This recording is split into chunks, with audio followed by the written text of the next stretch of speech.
যতক্ষণ স্টার্টে আছে গাড়িটা আছে তত হিট কিন্তু বাড়ছে, অর্থাৎ তাপমাত্রা বাড়তে থাকছে। আমাদের কাছে অনেকে আসে, আমি যেহেতু বাইক নিয়ে কাজ করি তো আমার কাছে অনেকে আসে, এসে বলে ভাই আমি আমার বাইকের ফুটরেসে পাটা রাখতে পারছি না, এতটা গরম হচ্ছে, আমার শুয়ের মধ্যে স্পট পড়ে যাচ্ছে। হ্যাঁ, এইরকম প্রায়শ আমরা শুনে থাকি যে আমি আমার বাইকের ব্রেক প্যাডেল ব্রেক করবো বা আমি আমার ফুটরেসের মধ্যে যে পাটা রাখতে পারছি না, এত তাপ লাগছে, আমার শুয়ের কালার জ্বলে গেছে, ইঞ্জিনে কালার জ্বলে যাচ্ছে, আমি আসলে কি করব। বাইকেরও কিন্তু গরম লাগে। হ্যাঁ, বাইকের গরম লাগে কেন, দেখবেন যখন আপনার মিটার বা ড্যাশবোর্ডে বা মিটার বোর্ডে দেখবেন যে মিটারে রেড সিঙ্গেল শো করছে, যারা লিকুইড কুল ইঞ্জিন ব্যবহার করেন তারা দেখবেন যে রেড সিঙ্গেল চলে এসেছে বা হাই লেখা আসতেছে মিটারে। হ্যাঁ, যারা হচ্ছে এই লিকুইড কুল ব্যবহার করেন তারা এই জিনিসগুলো হয়তো কখনো কখনো ফেস করেছেন। যখন রেড লাইট আসে না, তখন বাইক অতিমাত্রায় গরম লাগে, তখন তার এসি দিয়েও কাজ হবে না, এমন একটা পর্যায়ে চলে যায়। এখন আমরা লিকুইড কুল ইঞ্জিন নিয়ে, অর্থাৎ যে বাইকগুলোতে হচ্ছে কুলেন্ট ব্যবহার হয়, এই যে কুলেন্ট আছে, এই কুলেন্ট ব্যবহার হয়, এই যে এটা হচ্ছে কুলেন্ট, এটা মতুলের ইনুজেল। প্রথমে বলে রাখি যে আমি এই কুলেন্টটা শো করছি সেলের উদ্দেশ্য নয়, বিক্রির জন্য ভিডিওটা বানাচ্ছি না, আমি মূলত ভিডিওটা বানাচ্ছি হচ্ছে আপনাদের কিছু ইনফরমেশন প্রোভাইড করার জন্য।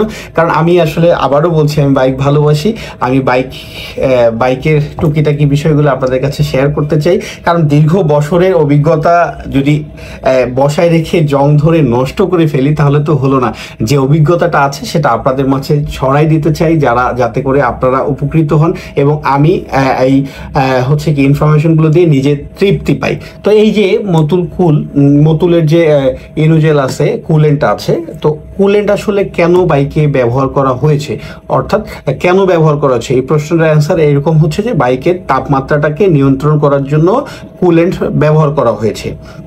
এখন এই কুলেন্ট ব্যবহার করা হচ্ছে বাইকের তাপমাত্রা নিয়ন্ত্রণ করার জন্য। এটা কিন্তু একটা নির্দিষ্ট সময়সীমা আছে, যে নির্দিষ্ট কিলোমিটার পরে গিয়ে বা একটা সময় গিয়ে আপনাকে এই কুলেন্টটা আপনার বাইক থেকে চেঞ্জ করে ফেলে ওয়াশ করে, আপনার রেডিয়েটরটা ওয়াশ করে নতুন কুলেন্ট ভরতে হবে। এখন নতুন কুলেন্ট আপনি কত কিলোমিটার পরে ভরবেন, এটা আপনার হচ্ছে যে কুলেন্ট আপনি ব্যবহার করবেন সেটার ডিসক্রিপশনে দেওয়া থাকে, অথবা আপনি যে টেকনিশিয়ানে আপনার বাইকটা কাজ করছে তাকে যদি আপনি বলেন, উনি আপনাকে সেই ইনফরমেশনটা দিয়ে যাবে। এটা 10,000 চালানো যাবে না 5,000 না 8,000 না 28,000, সেটা আপনাকে বলে দিবে। এখন আপনি কুলেন্ট চেঞ্জ করে যে আপনি সেভ হয়ে গেলেন এরকমটা কিন্তু না, কুলেন্টটা চেঞ্জ করার পরে আপনাকে টাইম টু টাইম ওই যে টাইম পিরিয়ডের মধ্যে চেঞ্জ করতে হবে। এখন কুলেন্ট যদি আপনি টাইম পিরিয়ডের মধ্যে না চেঞ্জ করেন, সেই ক্ষেত্রে কি ধরনের প্রবলেম হতে পারে আপনার বাইকে, কি প্রবলেম ফেস করতে পারেন আপনি, সেটা নিয়ে আমরা একটু আলোচনা করি। ভিডিওটা অনেক লম্বা হচ্ছে আমি জানি, কেউ ব্রেক তো হবে না, কারণ প্রপার ইনফরমেশন প্রোভাইড করতে গেলে একটু সময় দিতে হবে আসলে, আর সেই সময়টা আমি জানি আপনারা দেবেন, আপনাদের সেই ধৈর্য আছে, কারণ আপনারা বাইককে ভালোবাসেন। ওকে, তো আমরা এখন জানবো হচ্ছে যে কুলেন্ট লং টাইম চেঞ্জ না করলে কি ধরনের প্রবলেম হয়। প্রবলেমটা প্রথমত যেটা হয় সেটা হচ্ছে কুলেন্টের একটা নির্দিষ্ট কেমিক্যাল থাকে, সেই কেমিক্যালের কার্যক্ষমতা যখন কমে যায় তখন কুলেন্টটা কি পানিতে রূপান্তরিত হয়ে যায়, এই কুলেন্টটা পানিতে রূপান্তরিত হয়ে যায়। আপনি ধরুন 1 লিটার পানি একটা পাত্রে বসিয়ে আপনি গ্যাসের চুলাটা অন করে রেখেছেন, তো দেখবেন যে একটা নির্দিষ্ট তাপমাত্রা পর্যন্ত ওই পানিটা কি হচ্ছে, কমে যাচ্ছে না, পানিটা কি কমতেছে না, সে জাস্ট গরম হচ্ছে। যখন অতিরিক্ত মাত্রায় আপনার ওই পাত্রের পানিটা গরম হবে, তখন কিন্তু আস্তে আস্তে জলীয় বাষ্পের মাধ্যমে পানিটা কমতে থাকবে, পানিটা শুকায় যাবে। হ্যাঁ, তো ঠিক এরকম এই কুলেন্টের মধ্যে যে কেমিক্যালটা ব্যবহার করা হয়েছে, সেই কেমিক্যালের যখন কার্যক্ষমতাটা শেষ হয়ে যায় তখন এটা পানিতে একরকম পানিতে রূপান্তরিত হয়ে যায়, পুরোপুরি পানি হয় না, বাট পানির কাছাকাছি চলে যায়। তখন কি হয়, কুলেন্টটা শুকায় যায়।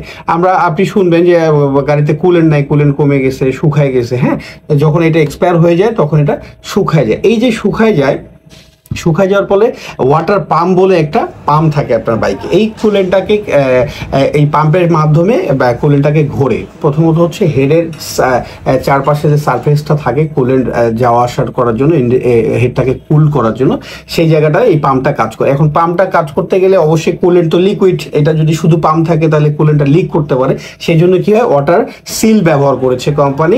এই ওয়াটার সিলটার মাধ্যমে এটা একটা নির্দিষ্ট রাস্তা দিয়ে এই কুলেন্টটা হচ্ছে সেই সেই নির্দিষ্ট জায়গায় যায়, অর্থাৎ সিলিন্ডার ব্লকে যায়। এখন যখন এটা শুকায় যায় তখন কি ওই রাবার সিলটা কিন্তু রাবারের থাকে, এই রাবারের সিলটা কি হয় ওভারহিটে ফেটে যায়। যখন ফেটে যায় তখন এই অবশিষ্ট কুলেন্ট থাকে, বা আপনি যখন মনে হলো যে আমার গাড়ি তো রেড সিঙ্গেল দিচ্ছে, আমাকে তো এখন কুলেন্ট ভরতে হবে, বা আমি কোথাও একটা টেকনিশিয়ানের কাছে গেছি, উনি বললেন যে না ভাই আমাকে আসলে আপনার বাইকের কুলেন্টটা চেঞ্জ করতে হবে। তখন কি করলো, উনি একটা নতুন এইভাবে কুলেন্ট নিয়ে খুলে আপনার রেডিওটারে ঢেলে দিল। ঠিক কিছুক্ষণের মধ্যে বা একদিনের মধ্যে আপনার বাইকের রেড সিঙ্গেল আবার চলে আসে। আপনি তো একটু অবাক হয়ে গেলেন, আমার বাইকে রেড সিঙ্গেল আসছে, আমি এখন কি করব? তখন আপনি ওই টেকনিশিয়ানের কাছে যাবেন, উনি কিছুক্ষণ বাইকটা ঘাটাঘাটি করে দেখে বলবে ভাই আপনার কুলেন্ট তো ইঞ্জিনের মধ্যে চলে গিয়েছে, আপনার এটা হচ্ছে ওয়াটার পাম্পের সিল বা ওয়াটার পাম্প চেঞ্জ করতে হবে। অনেক সময় কিন্তু ওয়াটার পাম্পের যে ফ্যান থাকে সেইটা এই হিটে নষ্ট হয়ে যায়, মেটালে ঘর্ষণের ফলে ক্ষয় যায়, এই ধরনের প্রবলেমগুলো হয়ে যায়। তো তখন উনি বলবে আপনার ওয়াটার পাম্প চেঞ্জ করতে হবে, একটা R15 ভার্সন 3 বা এই MT-15 XXR CBR এই ধরনের যে বাইকগুলো, GSXR এই ধরনের যে বাইকগুলো আছে, এটা ওয়াটার পাম্প কিন্তু বেশ ব্যয়বহুল একটা প্রোডাক্ট একটা বাইকের জন্য, এবং এটা মার্কেটে অ্যাভেলেবেল থাকে না। তো এটা একটা প্রবলেম হয় যদি আপনার কুলেন্ট শুকায় যায়, কুলেন্টটা বেশি দিন হয়ে যায়, এক্সপায়ার হয়ে যায়।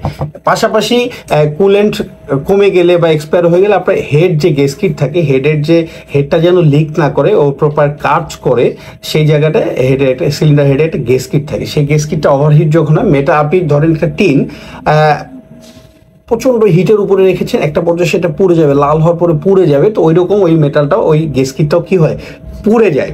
পুড়ে যাওয়ার কারণে আপনার এই যে পরে যে আপনি কুলেন্টটা ঢালেন সেটা ইঞ্জিনে চলে যায়, আপনি দেখবেন মোবিলের কালারটা চেঞ্জ হয়ে যায়। আমি ভিডিওটাতে দেখানোর চেষ্টা করবো বা দেবার চেষ্টা করবো যে মোবিলের কালারটা কী ধরনের। আপনি ধরেন যে লাল সে মোবিলটা ব্যবহার করেছেন, এই কালারটার সাথে মিক্সড হয়ে দেখবেন যে একটা অন্যরকম কালার, যে এক্সপিরিয়েন্সটা আপনার কখনোই ছিল না। মোবিল ড্রেন করেছেন, কালো হয়ে গিয়েছে, বা আপনি তাড়াতাড়ি চেঞ্জ করেছেন, যেমন ঢেলেছে ওই রকমটাই অনেকটা দেখতে মনে হয়।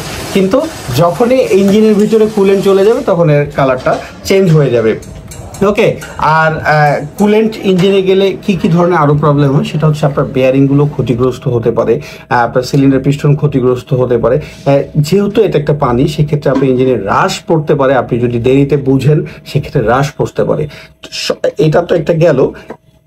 এবং যদি আপনার বাইকটা সিজ করে, যদি সিজ একবার একটা R15 ভার্সন 3, MT-15 CBR এই ধরনের বাইকগুলো যদি সিজ করে, অর্থাৎ ওভারহিট হয়ে আপনার বাইকটা আটকায় গেছে, আপনার যে বাইকের সিলিন্ডার পিস্টন ক্যাম রোকার এটা আছে, এটা আটকায় গেছে, একটার সাথে একটা অতিরিক্ত ঘর্ষণে হিটে ফুলে গিয়ে এইভাবে আটকায় গেছে, ঘষা খেতে খেতে আটকায় গেছে। আটকায় যাওয়ার ফলে কি, ঘষা খাওয়ার ফলে কি স্পট তৈরি হয়েছে, ওভারহিট হয়ে ফুলে গেছে। ধরেন যে এইটা স্মুথলি যাওয়ার কথা, যখন এই আঙ্গুলে আর এর নিচের আঙ্গুলটাতে আমি চাপ দিয়ে এভাবে নিয়ে যাচ্ছি, তখন কি আমার এই জায়গাটাতে একটু স্পট পড়ছে, অর্থাৎ মেটাল কিন্তু হিটে ফুলে যায়। এই যে যখন সিজ করার ফলে আপনার প্রথমত পিস্টন যায়, রিং পিস্টন যায়, ক্যাম যায়, রোকার যায়, গার্ডার যায়, ক্রাঙ্কশ্যাফট নষ্ট হয়ে যায়। এই জিনিসগুলো যদি নষ্ট হয়ে যায়, একটা বাইকের আসলে আর তেমন কিছু বাকি থাকে না নষ্ট হওয়ার মতো, একটা বাইকের তেমন কিছু আর নষ্ট হওয়ার মতো থাকে না। তো আমি বিশেষভাবে রিকোয়েস্ট করব, যারা বাইক রাইড করছেন, আপনি আপনার প্রিয় বাইকটাকে ভালো রাখার জন্য টাইম টু টাইম এই কুলেন্ট চেঞ্জ করবেন। আপনার রিজার্ভ যে ট্যাঙ্কটা আছে, এটা আপনি নিজে বাসায় যখন সকালে বাসা থেকে বের হবেন, আপনি দেখবেন যে রিজার্ভ ট্যাঙ্কটাতে মিনিমাম লেভেলে আছে নাকি ম্যাক্সিমাম লেভেলে আছে। যদি মিনিমামের লেভেলে চলে আসে, সেক্ষেত্রে আপনি রিফিল করাই নেবেন অথবা নিজে করবেন। আপনার বাইক, আপনাকে কিছু জিনিস জানতে হবে, আর আপনি যদি না জানেন সেক্ষেত্রে আপনি আমাকে কমেন্ট করতে পারেন কি বিষয় জানতে চান। আমি আমার যথাসাধ্য চেষ্টা করব আমার অভিজ্ঞতা থেকে আপনাকে সেই পরামর্শটা দেবার জন্য। ওকে, তো অবশ্যই কুলেন্টটা টাইম টু টাইম চেঞ্জ করবে। ইঞ্জিন অয়েল খুব ইম্পর্টেন্ট। ইঞ্জিন অয়েলে আমি আজকে তেমন কোনো কথা বলবো না, তবে বলতে চাই যে time to time engine oil change করবেন। অন্যের কথা শুনে আপনি 2000, 5000, 7000, 10,000 কিলোমিটার ইঞ্জিন অয়েলটা চালাবেন না। ওকে, তো ভালো থাকবেন, সুস্থ থাকবেন, সুন্দর থাকবেন, নিরাপদে থাকবেন। লাইক, কমেন্ট ও সাবস্ক্রাইব করে রাখবেন। আসলে আমি তো আপনি যদি লাইক করেন, আপনি যদি একটা শেয়ার করেন, তাহলে আপনার অন্য একজন রাইডার ভাইয়ের কাছে আমার এই ভিডিওটা চলে যাবে। সেই ভাইটা এই ভিডিওটা দেখে হয়তো একটু উপকৃত হবে। তো অবশ্যই লাইক করবেন, সাবস্ক্রাইব করবেন। আমার যদি ইউটিউব থেকে আমাকে দেখেন, তাহলে আমাকে আমার চ্যানেলটা সাবস্ক্রাইব করতে পারেন, কমেন্ট করে আপনার মন্তব্য জানাতে পারেন। আর ফেসবুক থেকে যদি দেখেন, সেক্ষেত্রে আপনি ফেসবুকে লাইক, কমেন্ট, শেয়ার করে রাখতে পারেন। ওকে, ভালো থাকবেন। আসসালামু আলাইকুম।